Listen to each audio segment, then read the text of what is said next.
So here's something I struggle with sometimes as a special ed advocate, as a former special ed teacher, as a advanced degree holder in special education, working with this population a lot and helping people to advocate for their kids and understand special ed law.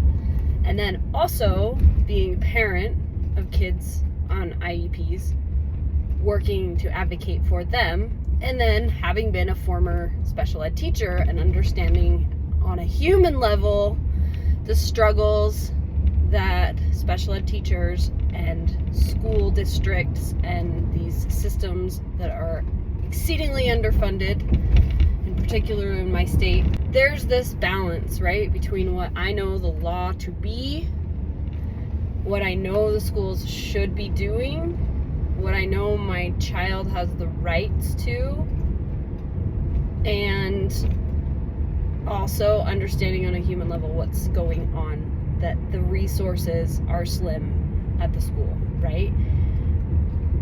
Because I get that. I've been in that position. I've been the special ed teacher in a classroom of 20 resource middle schoolers, and all of them being on different levels, and knowing what I should be doing and what would be best for me to doing for each individual kid, but absolutely not having the resources to do it because I have 45 minutes and I've got 6 different reading levels and I can't give each kid what I know they need, right?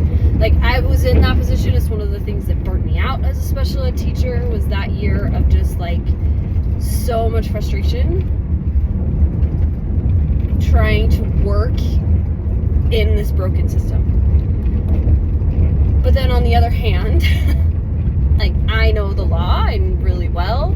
I know what schools can or can't do, and watching them try and get away with things that, like, ooh, it can be really aggravating. And then when I'm working as an advocate with a client, or with, giving advice to someone else, it's very easy for me to say, no, this is the law, this is what they need to be doing, period.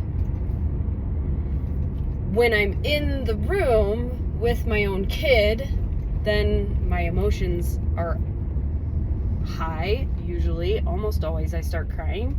Whenever I have to do these meetings for my own kid, which is why I bring advocates and I bring other people with me to the meetings to help me advocate for my kid.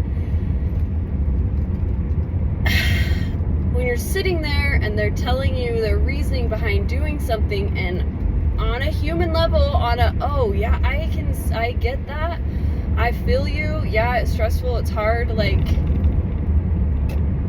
I understand what you're saying as a former teacher, as someone who knows how the system works, and as a human being who also knows how difficult it is to work with these particular kids, because they're mine and I do it every day. But also being like, except the thing is, that's your problem to figure out, right? Like, this is your job. This is the law.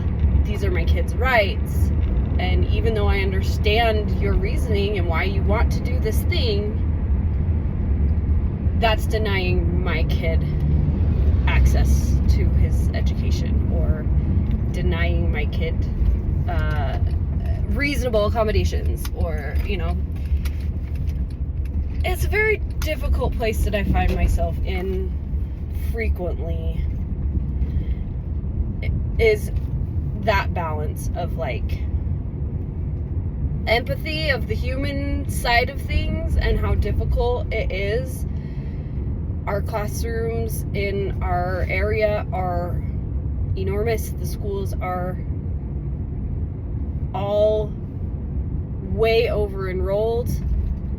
No end in sight to that, because they just keep building houses, and the district is not keeping up with building schools to keep up with building houses. But at the same time, this is the law. This is my kids' fundamental protected rights, and you are breaking them. Tricky balance.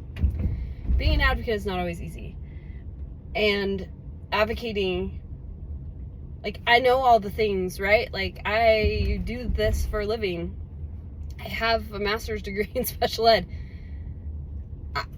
I bring an advocate with me to my meetings. We have other people come because even though that emotional separation of being the parent of the kid and then being a third party who can help you advocate.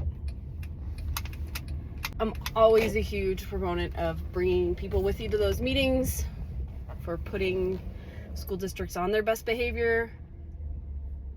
Because even though they know me, and they know my husband, and they know what we do, and that we know the law better than they do, it's amazing what they still think they can get away with. Anyway, advocacy thoughts for the day.